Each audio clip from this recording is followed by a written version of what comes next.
महाभारत में कलियुग ने राजा परीक्षित से क्या कहकर धरती पर बना लिया 4,32,000 सालों तक घर। कुरु वंश के राजा की इस गलती की सजा आज भी भुगत रही है पूरी दुनिया। महाभारत की कथा के अनुसार राजा परीक्षित बहुत ही दयावान राजा थे, लेकिन कलियुग के प्रभाव में आकर एक ऐसी गलती कर बैठे जिससे कि पूरा इतिहास ही पलट गया। राजा परीक्षित की इस गलती के कारण कलियुग ने 4,32,000 सालों तक धरती पर घर बना लिया और मनुष्यों की बुद्धि भ्रष्ट करके पूरी दुनिया को छलकपट से भर दिया। आइए जानते हैं महाभारत में कलियुग और राजा परीक्षित की कहानी। महाभारत की कथा के अनुसार जब किसी मनुष्य पर भूख और प्यास हावी होती है तो वे अपने विवेक से काम नहीं ले पाता। भूख और प्यास के कारण मनुष्य का अपना शरीर भी शत्रुओं की तरह व्यवहार करने लग जाता है। मनुष्य चाहकर भी खुद पर काबू नहीं कर पाता। ऐसी ही घटना घटी द्वापर युग के महान राजा परीक्षित की। राजा परीक्षित अभिमन्यु और उत्तरा के पुत्र थे। पांडवों के स्वर्ग जाने के बाद राजा परीक्षित को ही हस्तिनापुर का राज सिंहासन सौंपा गया था। महाभारत की कहानी के अनुसार राजा परीक्षित बहुत ही दयावान और विवेकशील राजा थे, लेकिन जब छल से कलियुग ने उनकी बुद्धि भ्रष्ट कर दी तो राजा की एक छोटी सी गलती ने एक पूरे युग को बदलकर रख दिया। आइए जानते हैं राजा परीक्षित की कौन सी गलती बनी कलियुग आगमन का कारण और कैसे हुई उनकी मृत्यु। पांडव अपना राजपाट राजा परीक्षित को सौंपकर स्वर्ग गमन कर गए थे। राजा परीक्षित अपना राज्य बहुत ही अच्छी तरह से चलाया करते थे। उनकी दयालुता, न्याय, परोपकार और कल्याणकारी योजनाओं की चर्चा दूर दूर तक होती थी। एक बार राजा परीक्षित नगर में घूमने के लिए निकले, जहां उन्होंने नगर में कुछ अप्रिय घटनाएं देखी। उन्होंने देखा कि जीवों के साथ अन्याय हो रहा है। उन्हें लोगों के मन से दयाभाव समाप्त होता दिखा। उन्होंने जब इस बारे में अपने गुप्तचरों से पता लगाने को कहा तो उन्होंने आकर सूचना दी कि राज्य में कली नाम का मायावी राक्षस आया है, जिसके प्रभाव में आकर लोगों में नकारात्मकता फैल रही है। तभी किसी ने आकर सूचना दी कि कली राजा के पास आने वाला है। राजा पूरी तैयारी के साथ जैसे ही महल से बाहर निकले, सामने कली राक्षस हाथ जोड़कर खड़ा था।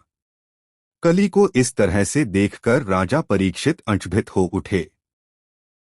उन्हें लगा कि राज्य में इतनी नकारात्मकता और अन्याय फैलाने वाला दानव ऐसे दयनीय स्थिति में क्यों खड़ा है, लेकिन अगले ही पल राजा परीक्षित का विवेक जागा और उन्होंने ढोंगी कली से कहा, तुम यहाँ क्यों आए हो? तुम्हें इस राज्य में रहने की आज्ञा नहीं मिल सकती। तुम अभी यहाँ से चले जाओ, वरना युद्ध के लिए तैयार हो जाओ। राजा परीक्षित की बात सुनकर कली ने मजबूर होने का नाटक किया और कहा, महाराज, मैं एक शरणार्थी बनकर आया हूँ। मुझे रहने के लिए कोई उपयुक्त स्थान दें। कली की बात सुनकर राजा परीक्षित समझ गए कि अगर कली को रहने की जगह दी तो चारों तरफ विनाश फैल जाएगा।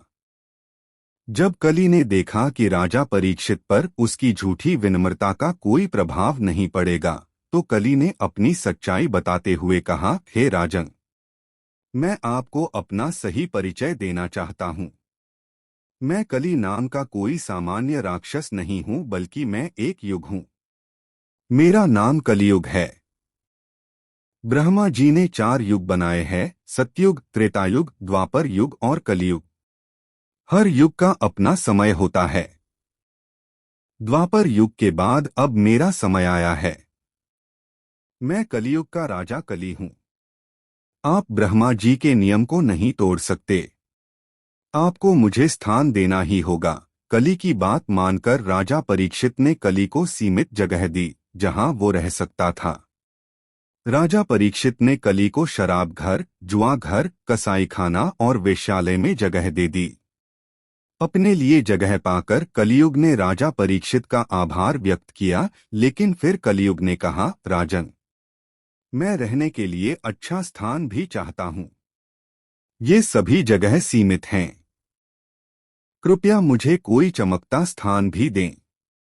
कली की बात सुनकर राजा ने उसे सोने गोल्ड में रहने की जगह भी दे दी।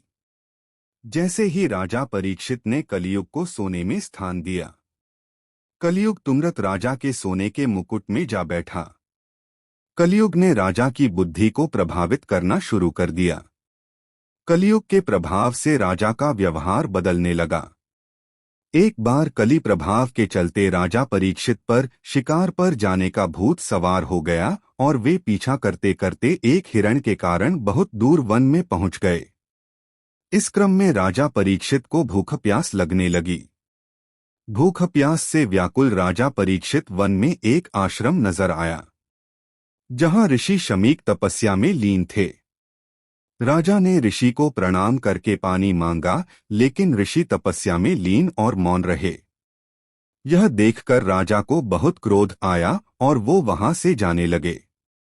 कुछ कदम चलने पर राजा की नजर जमीन पर एक मरे सांप पर पड़ी। कली ने उनकी भूख प्यास की व्याकुलता को बढ़ा दिया था, इसलिए राजा सांप को रास्ते से हटाने के लिए अपनी तलवार से सांप को पीछे की तरफ हवा में उछाल दिया। सांप हवा में उछलता हुआ ऋषि के गले पर जा गिरा। जब ऋषि के पुत्र श्रृंगी आए तो उन्होंने अपनी दिव्यता से राजा के इस कार्य का पता लगा लिया। ऋंगी ऋषि ने क्रोध में आकर राजा को शाप दिया कि इस अभद्रता करने वाले मनुष्य को 7 दिनों के अंदर शाप डस लेगा। इस तरह कई प्रयास करने के बाद भी राजा परीक्षित शाप को नहीं टाल पाए और 7वें दिन तक्षक नाग ने राजा परीक्षित को डस लिया और इस तरह राजा परीक्षित की एक गलती के कारण कलियुग का धरती पर वास हुआ और राजा परीक्षित इस संसार से विदा हो गए।